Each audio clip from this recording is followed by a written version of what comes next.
Josué, chapitre 11. Jabin, roi de Hatsor, ayant appris ces choses, envoya des messagers à Jobab, roi de Madon, au roi de Shimron, au roi d'Akshaph, au roi qui était au nord dans la montagne, dans la plaine au midi de Kinéret, dans la vallée, et sur les hauteurs de Dor à l'occident, aux Cananéens de l'Orient et de l'Occident, aux Amoréens, aux Hétiens, aux Phéréziens, aux Jébusiens dans la montagne, et aux Héviens au pied de l'Hermon dans le pays de Mitzpa. Ils sortirent, eux et toutes leurs armées avec eux, formant un peuple innombrable comme le sable qui est sur le bord de la mer, et ayant des chevaux et des chars en très grande quantité. Tous ces rois fixèrent un lieu de réunion, et vinrent camper ensemble près des eaux de Mérom, pour combattre contre Israël. L'Éternel dit à Josué, « Ne les crains point, car demain, à ce moment-ci, je les livrerai tous à frapper devant Israël.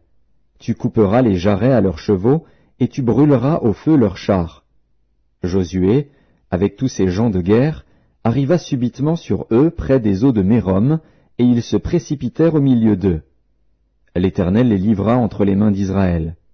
Ils les battirent et les poursuivirent jusqu'à Sidon-la-Grande, jusqu'à Misréphoth-Maïm, et jusqu'à la vallée de Mitzpa vers l'Orient. Ils les battirent, sans en laisser échapper aucun. Josué les traita comme l'Éternel lui avait dit, il coupa les jarrets à leurs chevaux, et il brûla leurs chars au feu. À son retour, et dans le même temps, Josué prit Hatsor, et frappa son roi avec l'épée. Hatsor était autrefois la principale ville de tous ses royaumes. On frappa du tranchant de l'épée, et l'on dévoua par interdit tous ceux qui s'y trouvaient, il ne resta rien de ceux qui respiraient, et l'on mit le feu à Hatsor. Josué prit aussi toutes les villes de ses rois et tous leurs rois, et il les frappa du tranchant de l'épée, et il les dévoua par interdit, comme l'avait ordonné Moïse, serviteur de l'Éternel. Mais Israël ne brûla aucune des villes situées sur des collines, à l'exception seulement de Hatsor, qui fut brûlée par Josué. Les enfants d'Israël gardèrent pour eux tout le butin de ces villes et le bétail, mais ils frappèrent du tranchant de l'épée tous les hommes, jusqu'à ce qu'ils les eussent détruits, sans rien laisser de ceux qui respiraient. Josué exécuta les ordres de l'Éternel à Moïse, son serviteur, et de Moïse à Josué. Il ne négligea rien de tout ce que l'Éternel avait ordonné à Moïse.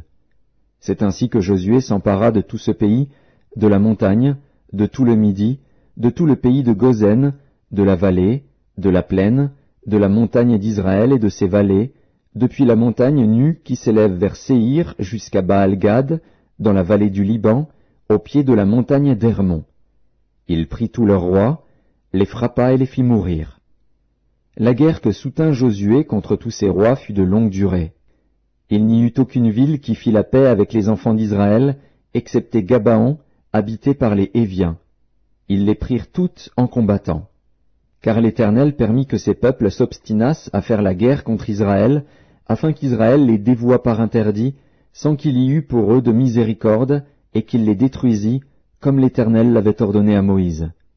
Dans le même temps, Josué se mit en marche, et il extermina les Anakim de la montagne d'Hébron, de Débir, d'Anab, de toute la montagne de Juda et de toute la montagne d'Israël. Josué les dévoua par interdit, avec leurs villes.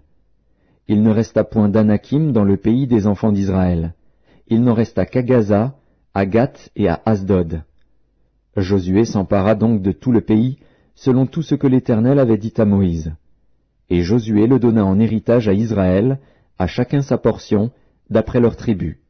Puis, le pays fut en repos et sans guerre.